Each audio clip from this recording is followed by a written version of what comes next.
ओम शांति। ओम शांति। आज बाबा की 15 जून 2020 की मुरली सुनते हैं। आज की मुरली में बाबा ने विशेष घर की स्मृति दिलाई है बच्चों को और कहा, बच्चे अब घर चलना है। तो घर चलना है तो कैसे चलना है? घर चलना है तो सबसे पहले इस देह और देह की दुनिया से बुद्धि को उपराम करना है। देह के संबंधों से नष्ट मोहा बनना है और बार बार बाबा कहे, घर को याद करो।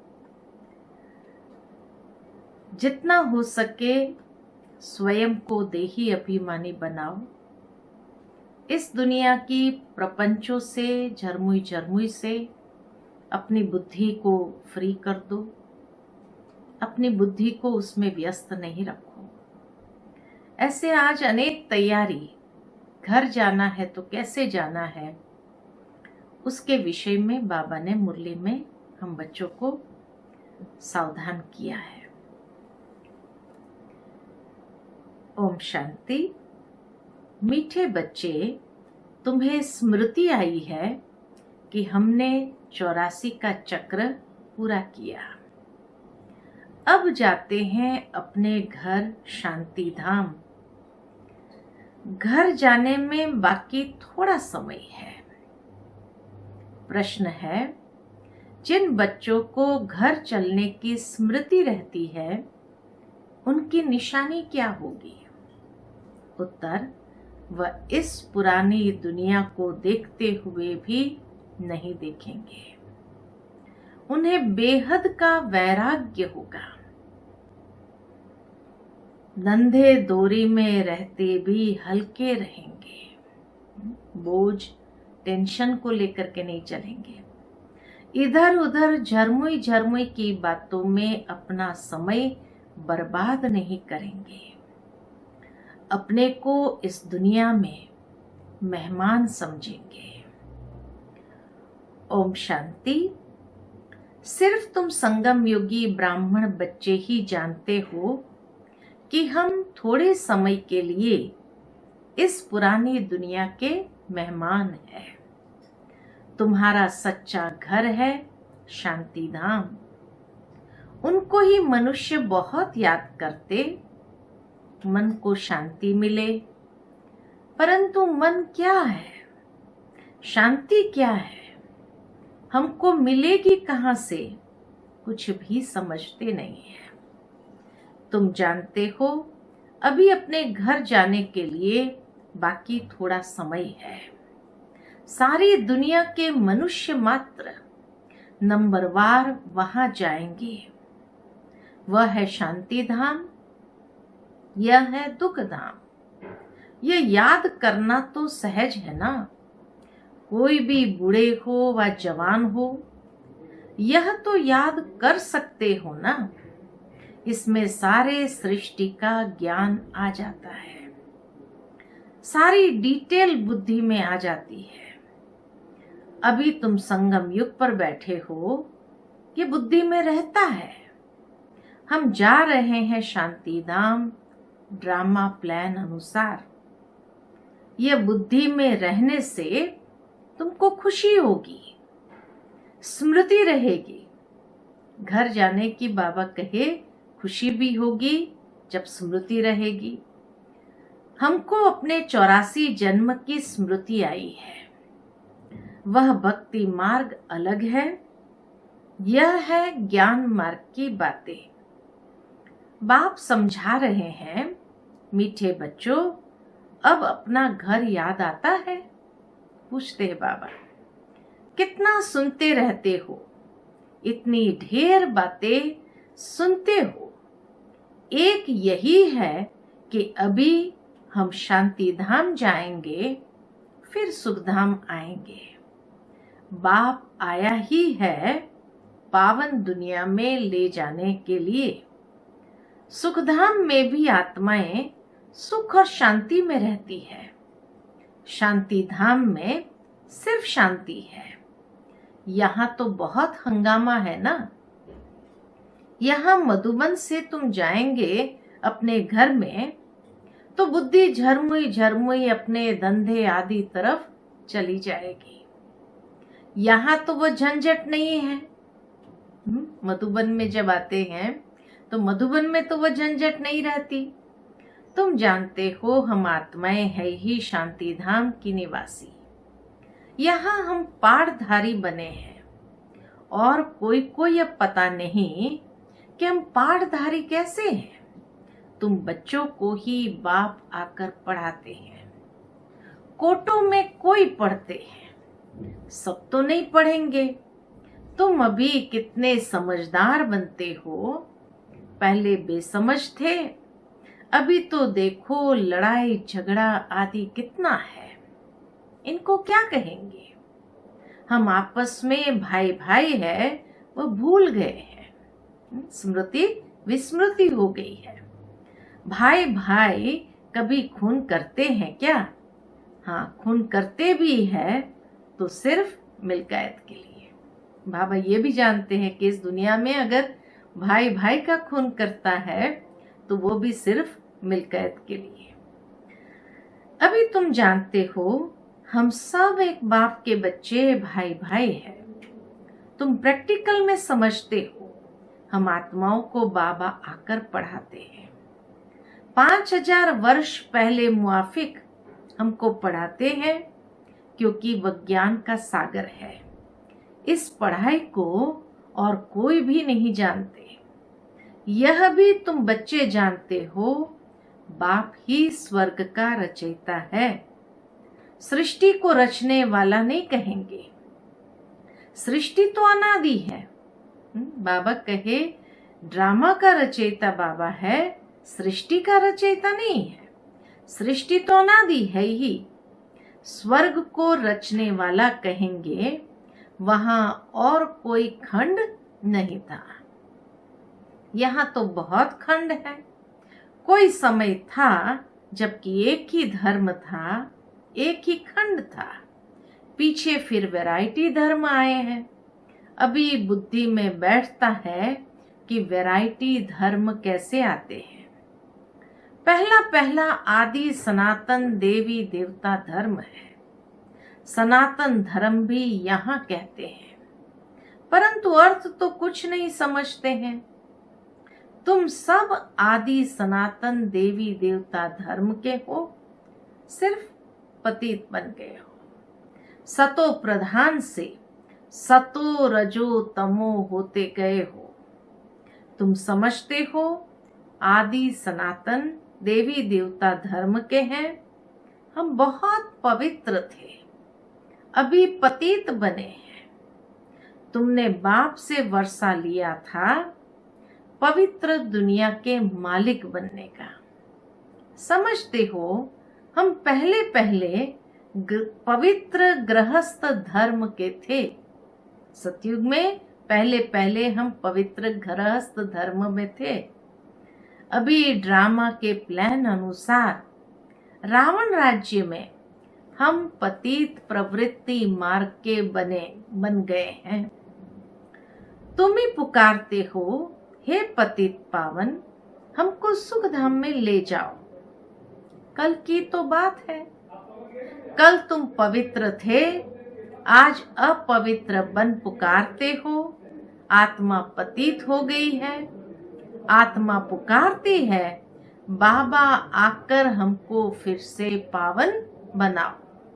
बाप कहते हैं अभी ये अंतिम जन्म पवित्र बनो, फिर तुम 21 जन्म के लिए बहुत सुखी हो जाएंगे।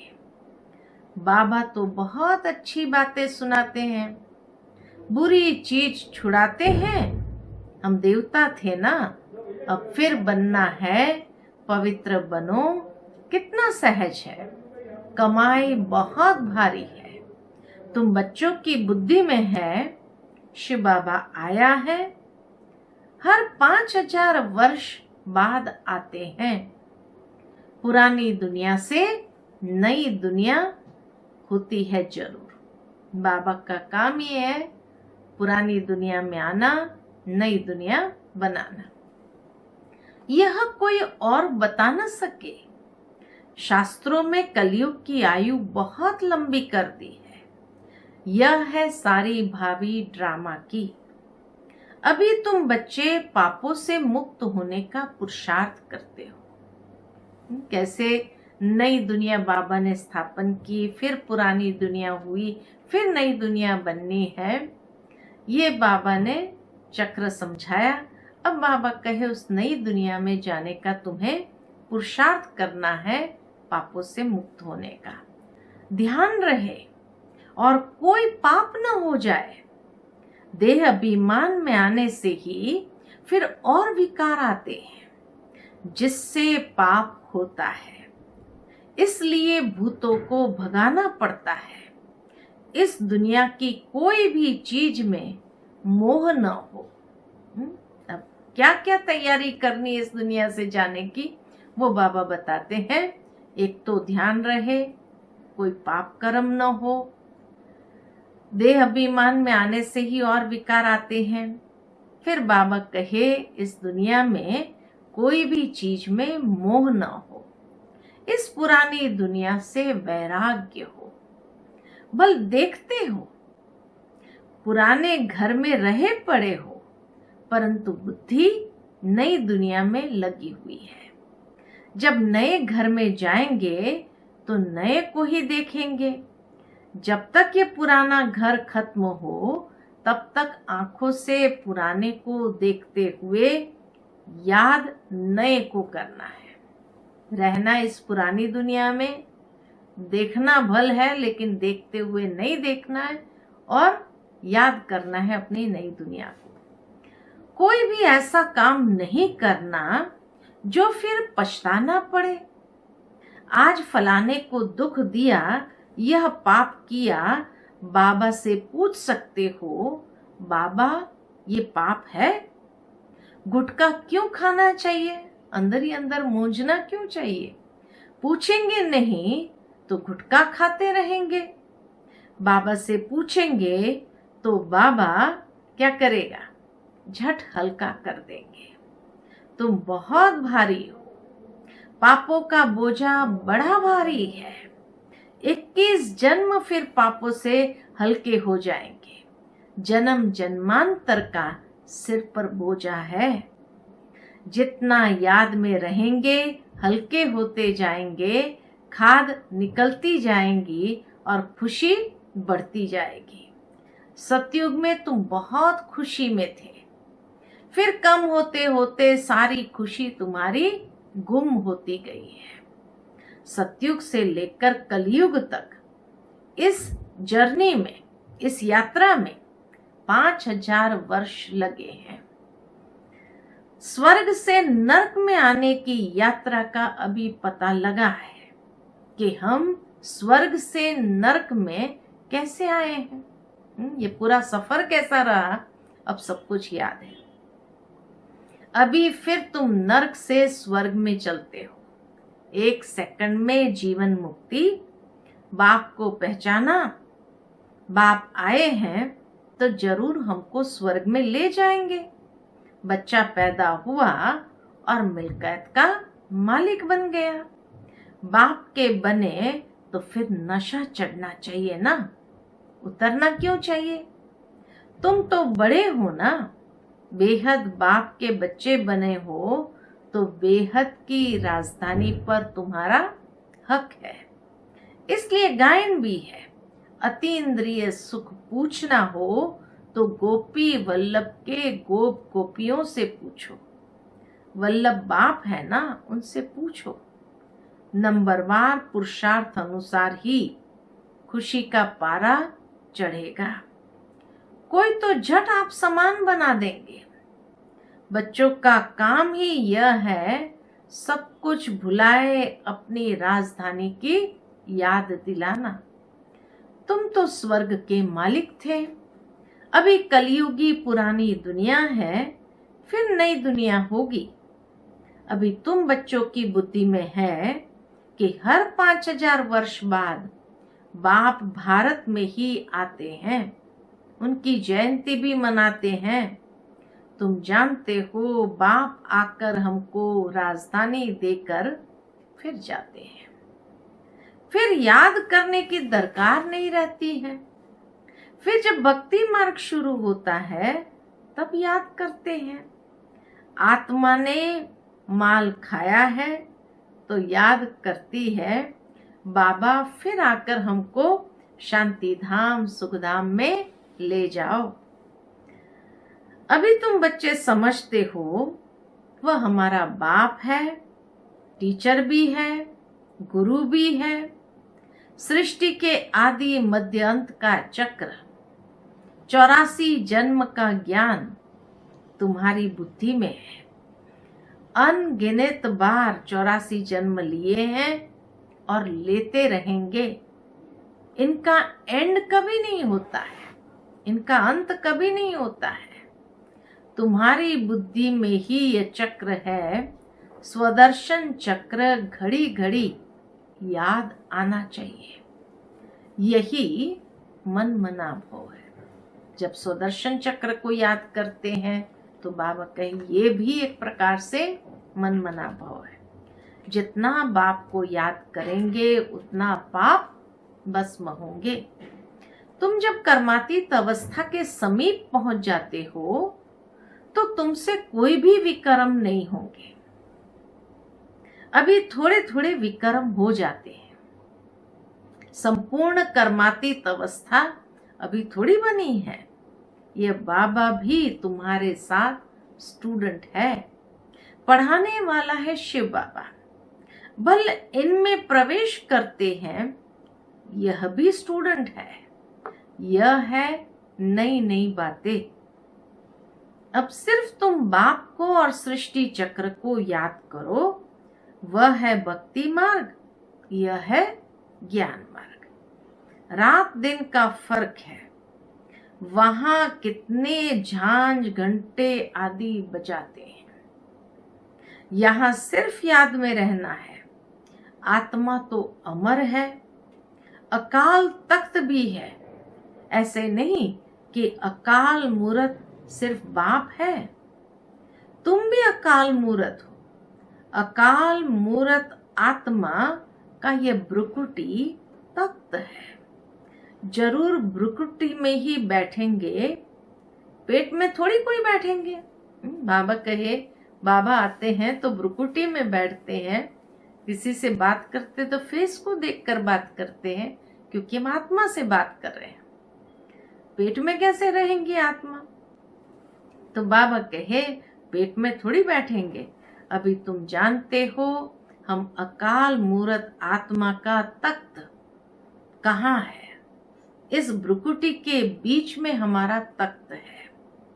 अमृतसर में अकाल तख्त है ना। अर्थ कुछ भी नहीं समझते हैं, महिमा भी गाते हैं अकाल मूरत। उनके अकाल तख्त का किसको भी पता नहीं है। अभी तुमको मालूम पड़ा है तख्त तो यही है जिस पर बैठकर सुनाते हैं। तो आत्मा अविनाशी है, शरीर विनाशी है। आत्मा का ये अकाल तख्त है, सदैव ये अकाल तख्त रहता है। सतयुग से लेकर कलयुग अंत तक ये भ्रुकुटी ही अकाल तख्त रहता है। यह तुम समझते हो। उन्होंने फिर तख्त बनाकर नाम रख दिया। वास्तव में अकाल आत्मा तो यहाँ बैठी है। तुम बच्चों की बुद्धि में अर्थ है एक ओमकार।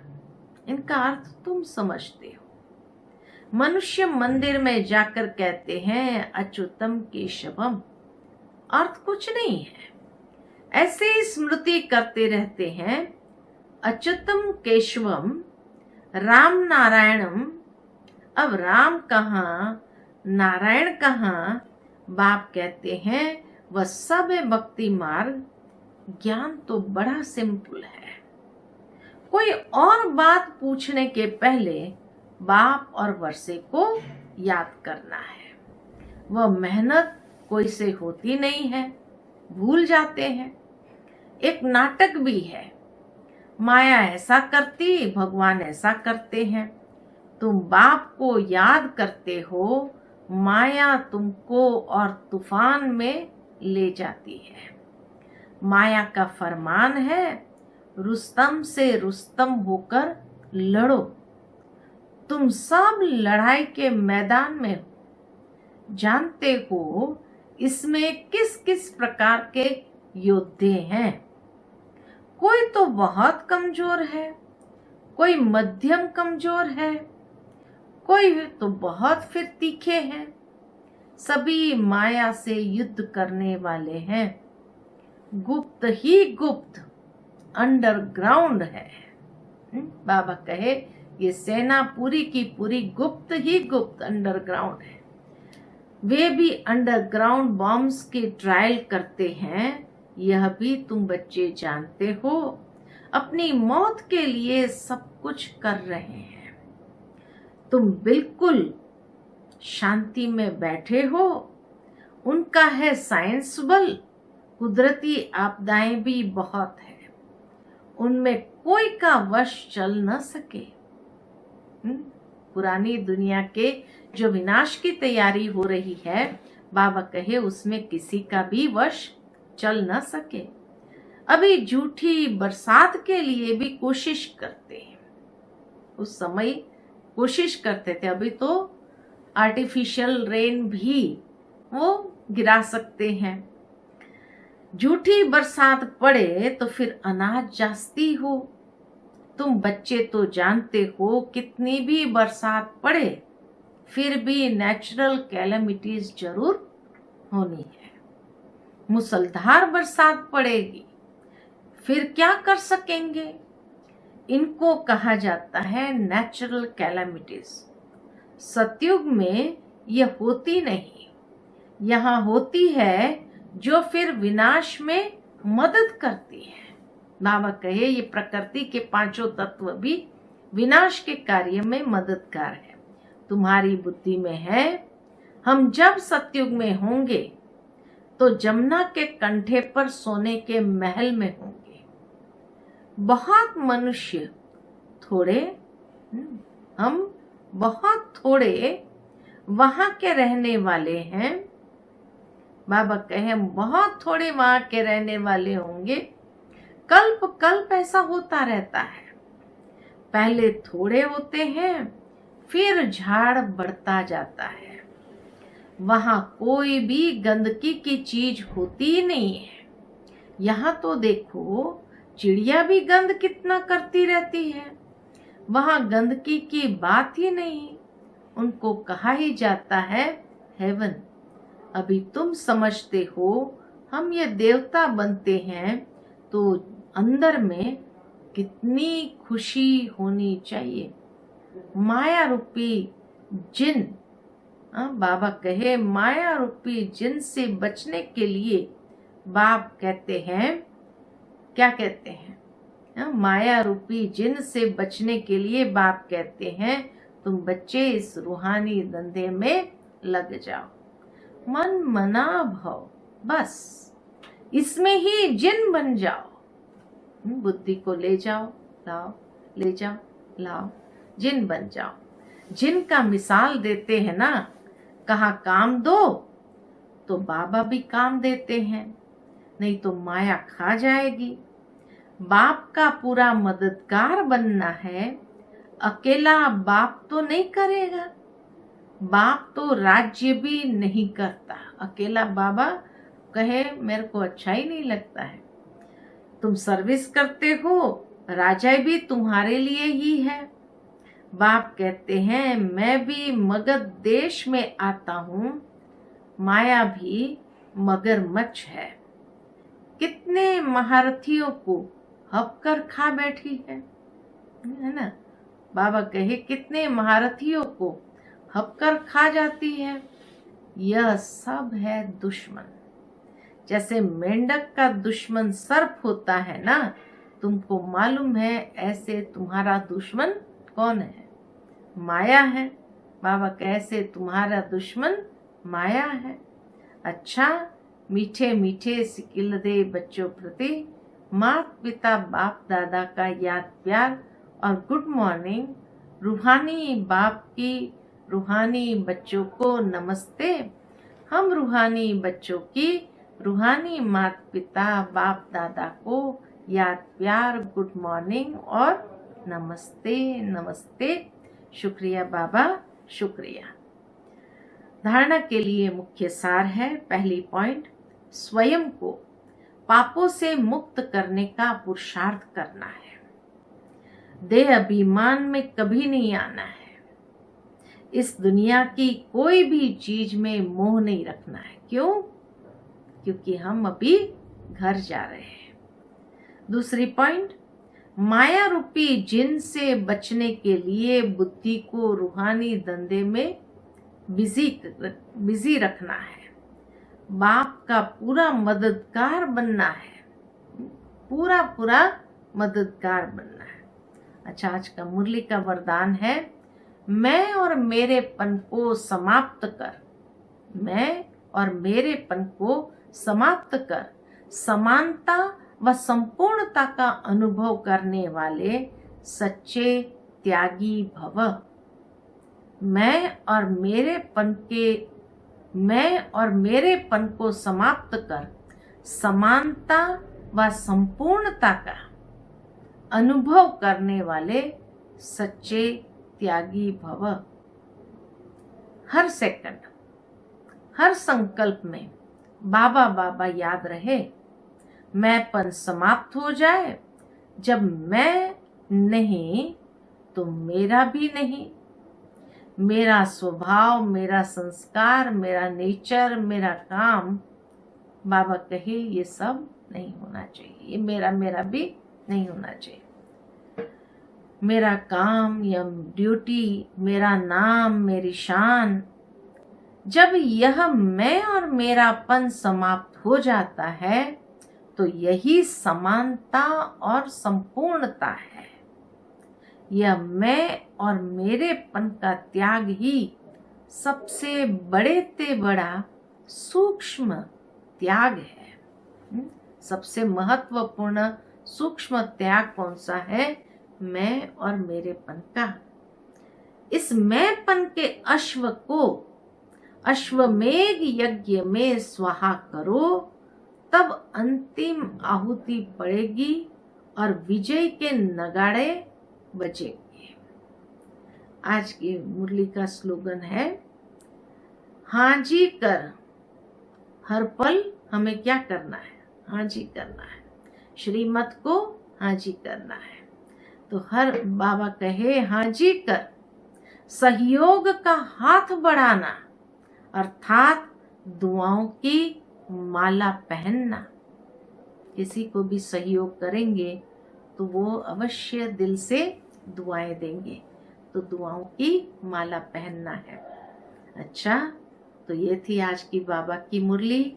आज की मुरली के लिए हम यही दृढ़ संकल्प लेते हैं सारे दिन के लिए कि स्मृति में बस यही बात रहे कि अब घर जाना है। और अब घर जाना है तो कैसे जाना है? कोई भी हमसे पाप कर्म न हो, उसका ध्यान रखना है। देह अभिमान में नहीं आना है।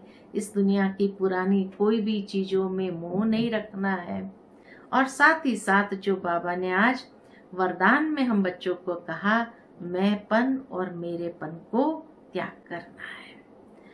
और साथ ही साथ हर एक के साथ सहयोग का हाथ बढ़ाना है।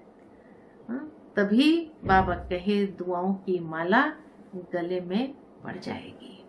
तो ये था आज का दृढ़ संकल्प। ओम शांति।